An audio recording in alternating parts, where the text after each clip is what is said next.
Alright, hey, hello in their internet. It's Gale Frostbane, and I'm just gonna take some time now to talk about this current dancer fur drama stuff that's happening on the internet. I got the idea to do a video instead of a journal from Sky. I'm going to link Sky's video below in the comments so you can check out Sky's video. I just figure that, I don't know, in a video I can express stuff better than I can in an FA journal. So, as some of you may know, a few journals were posted, one particular journal being from Duke the Dancing Dog, about his opinions on the dancer fur community. And, you know, I really agree with a lot of the points that Duke makes in that journal.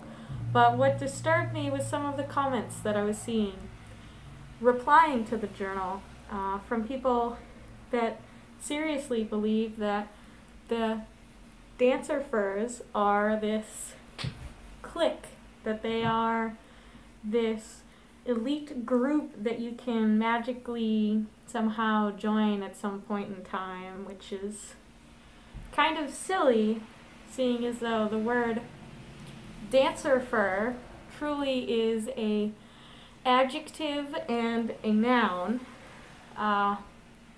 fur being anyone of the furry community, and dancer being the adjective describing that person, where dancer is somebody who enjoys dancing and calls themselves a dancer.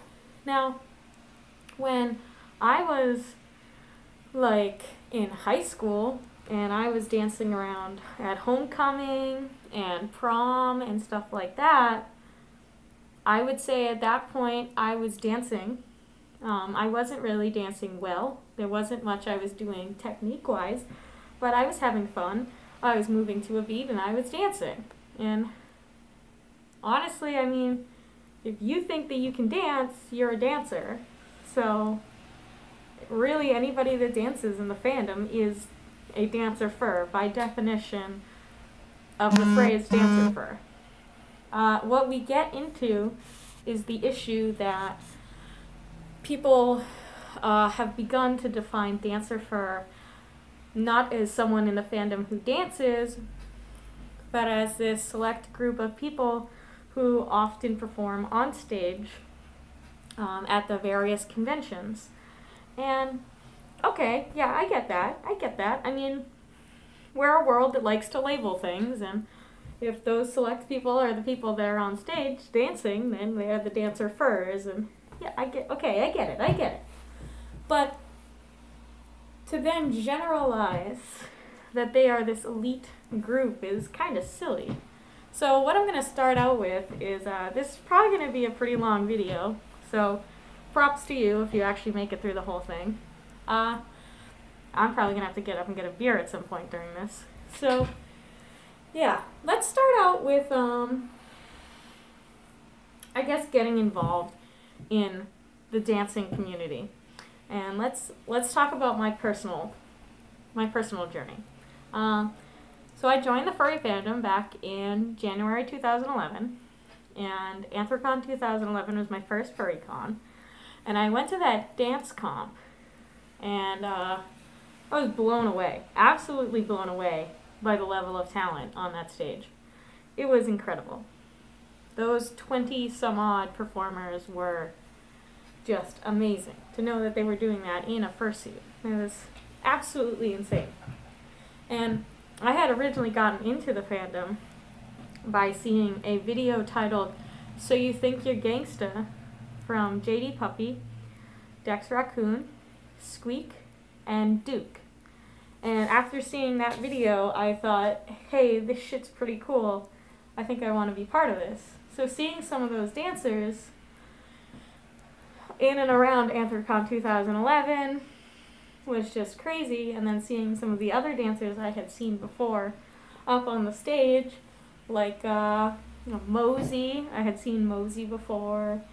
Oh, there were so many people. I think Keo Wolf was up there in 2011. Atsu, I believe he was wearing that yellow rabbit suit. I think Ronnie was in it, in Tauntaun, I think so. But anyways, that's beside the point. I'm seeing all these people that I thought were wicked cool and great at dancing, and I'm seeing them live performing, and I'm thinking, whoa, that's so cool. Like, man, that would be crazy if one day I could do that, but I strongly believed there was no way I was ever going to be that talented to get into a competition, because I understood that unlike, say, the Masquerade, where you just have to like submit an act and it has to be like PG and all that type of stuff. For the dance competition, I knew that like real dance competitions in the real world, there was some sort of preliminary round, be it a freestyle or what have you, to get into the competition. So I understood that, and I figured my dance abilities weren't that good. And I was also very, very shy about dancing. I mean, I was like stupidly shy about dancing. So it comes to Furfright 2011, and Furfright 2011 didn't have a dance competition. But I got to meet some of the dancers, and I hung out a lot more with my good friend Dex Raccoon, and we just talked more about dancing, and I started getting more comfortable with it. And one of the ways I got more comfortable with it was going to those nightly dances. It really helped to just, you know, kind of let everything go and have fun at those dances and just try some things and goof around and see what you can come up with. So I guess a thing I have to say is, if you want to get into dancing, you should probably go to the dances at night, because you can just goof off for 1, 2, 3, 4, 5, however many hours. And really, that helps a lot in refining dance. So after that, my next convention was Anthrocon 2012. And Anthrocon 2012, that dance competition was unreal. Unreal. People were doing stuff that I was like, how are you doing that in a fursuit? Like, how? It was absurd. The amount of different styles I saw on that stage. Breakdancing, b-boying, voguing, tutting, house, just everything you could think of. Just waving, like classical shit was in there. I was just, it was so cool. And I remember sitting in like the second row with, I think, Camo, Husky, and Twitch, and some of my friends, and we were losing our shit. Oh my god, it was so good. And then Furfright 2012 rolls around, and it's a couple weeks before the con, and I lived up by Camo Husky, and he had told me that there was going to be a dance competition at Furfright 2012, and I said to myself, you know what? I think maybe I'll try out. And Camo, you know, big shout out to my friend Camo. He really, really, really pushed me to get into that dance competition, to try out, to try my hardest, to have fun. And he pushed me past my fear.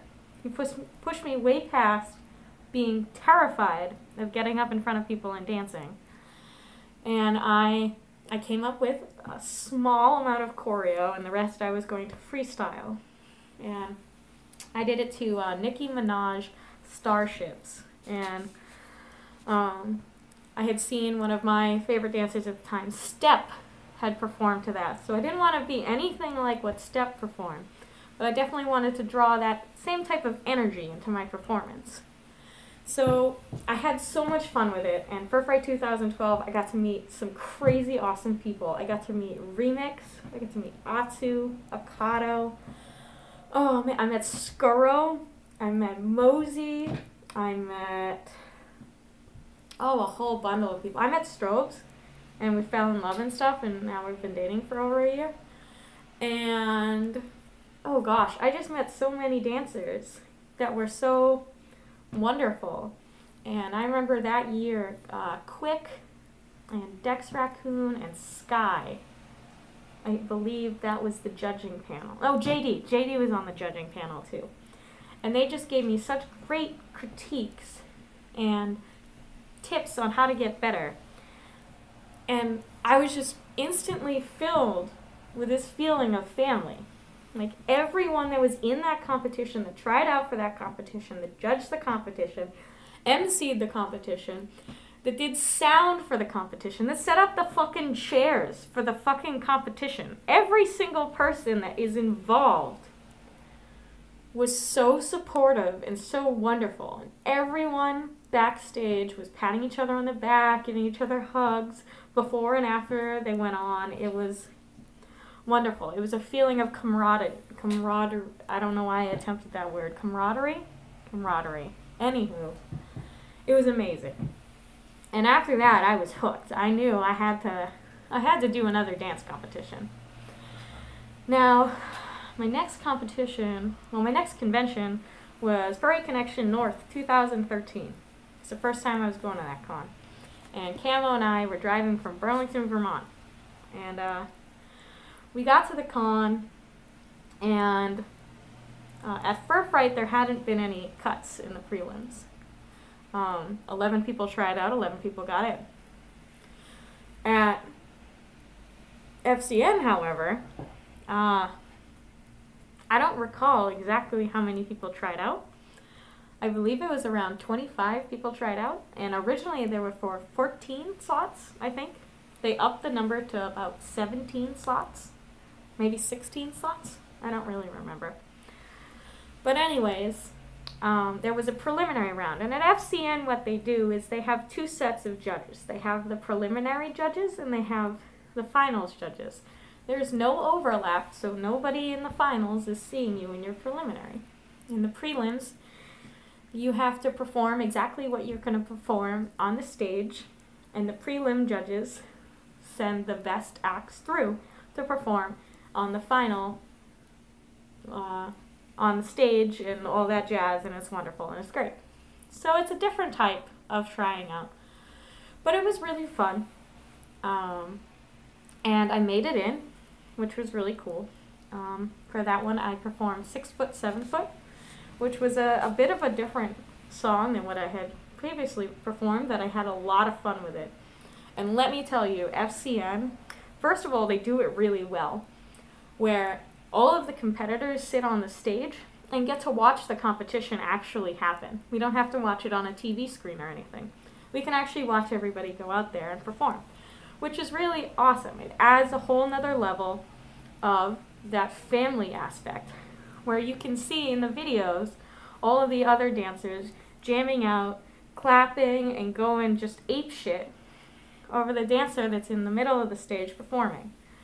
And that to me is really cool.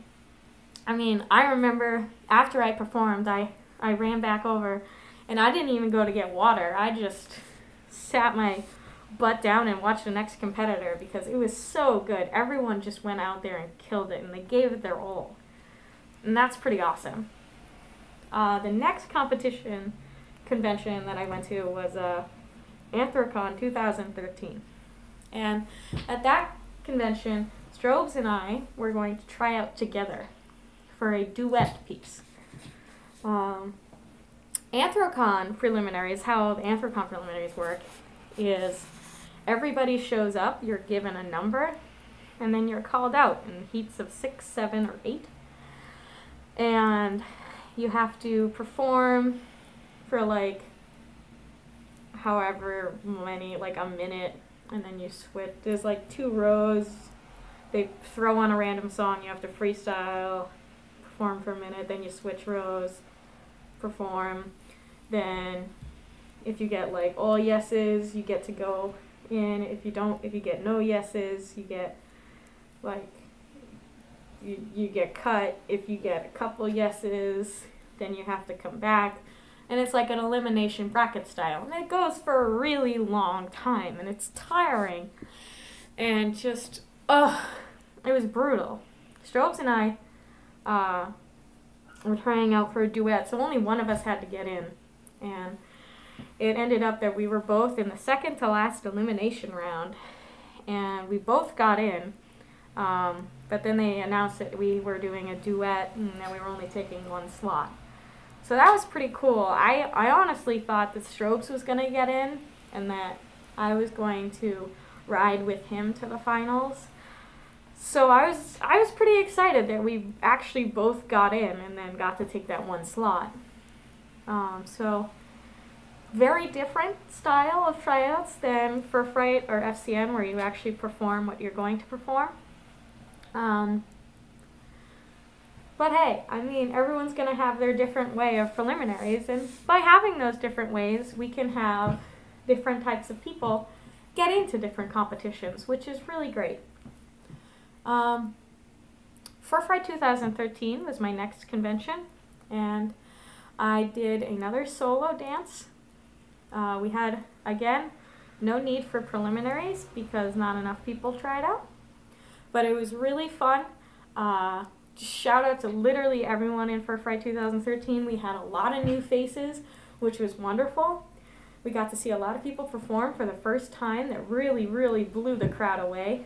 The Furfright crowd is always crazy because everyone at Furfright is kind of a family. So it was great to see that New England family supporting that New England family on stage. And oh my god, there were some new competitors that really killed it. Let me see if I can try and remember. Well, it was Jake Bolt's first one, Rowley's first one. It was Niren's second one. Telephone had done quite a few before.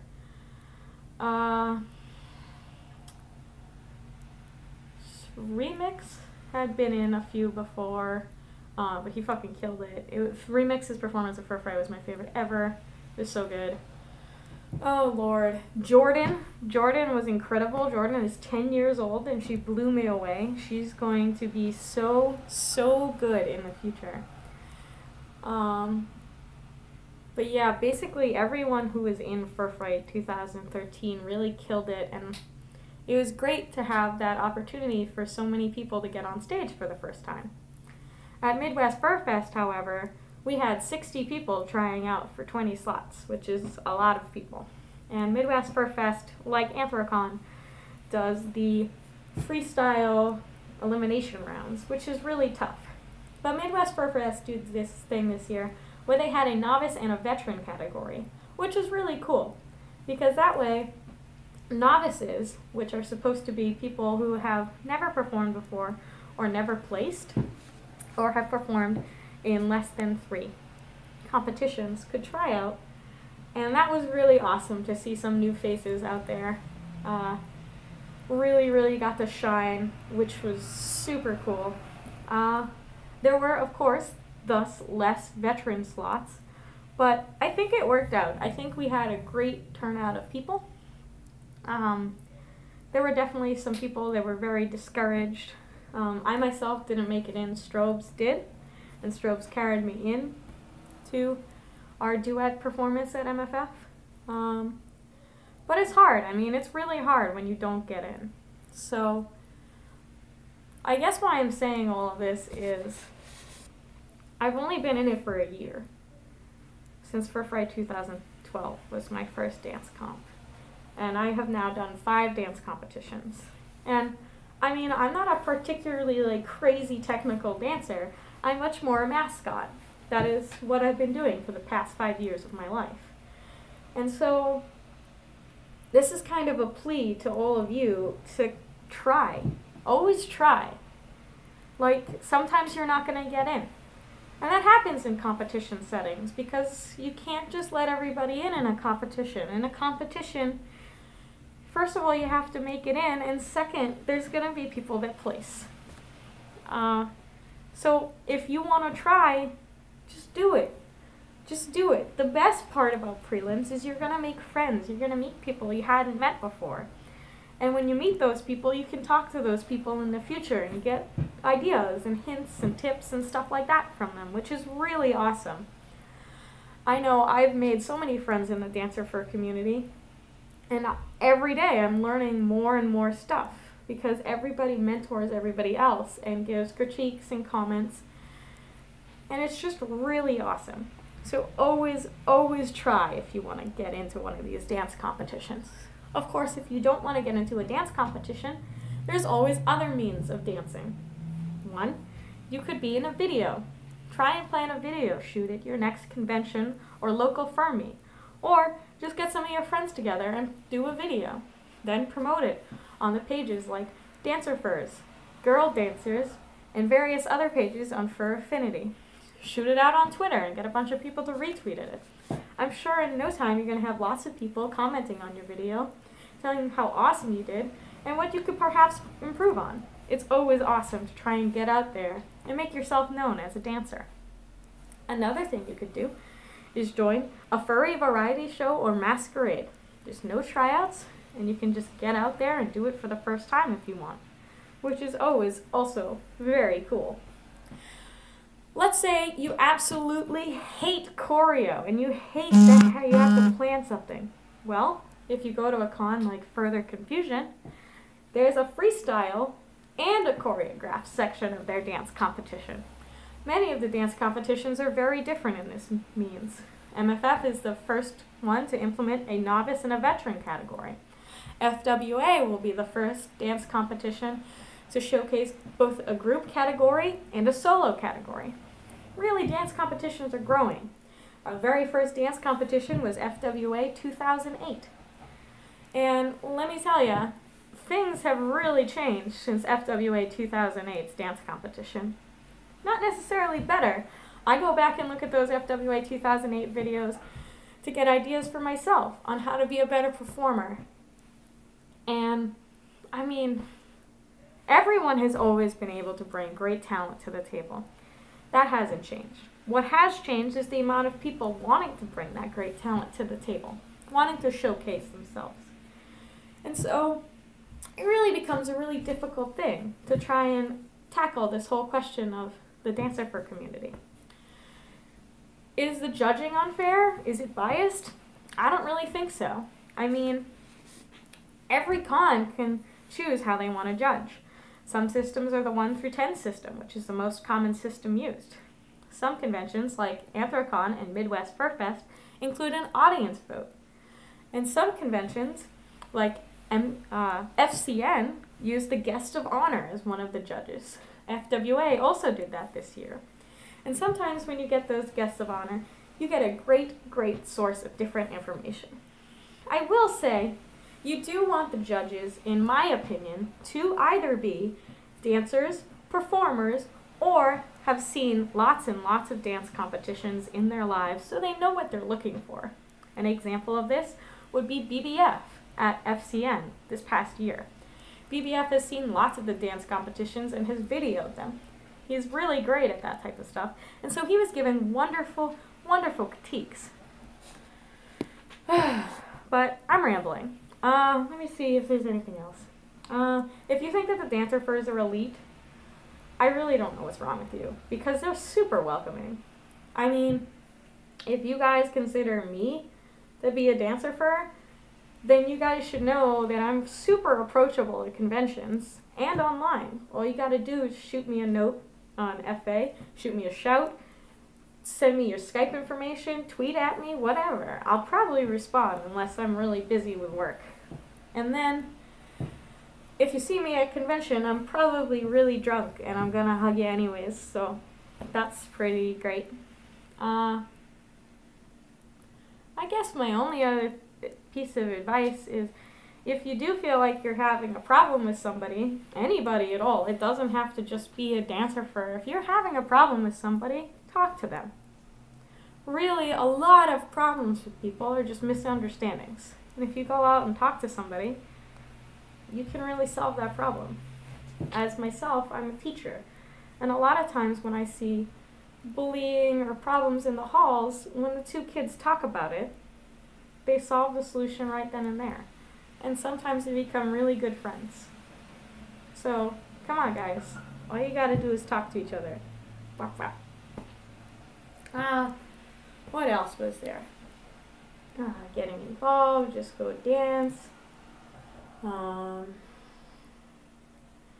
Elitism is stupid. I don't think judging is biased. Oh, by the way, all of these opinions are solely my opinions. Like, not everybody's going to agree with these opinions, and a lot of people are going to have different experiences. So, just keep that in mind. I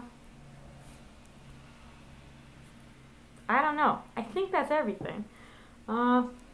Basically, I just want everybody to be friends. I want the Dancer Fur community to continue to be a great source of family and happiness. And man, if you all could see what happens after a dance competition when we all go out to get food or have food in somebody's room, the amount of crying from people being so overwhelmed by emotion at this amazing family that we've all become, the stories some people share about how Dancer Fur or furry in general or some other group has really saved them and made them really happy, perhaps even saved their life. Just think about that, guys. There's always good. There always is. And all you gotta do is keep your chin up, smile, and remember, don't take things too seriously. I mean, for Christ's sake, we dress up like animals. Love you guys.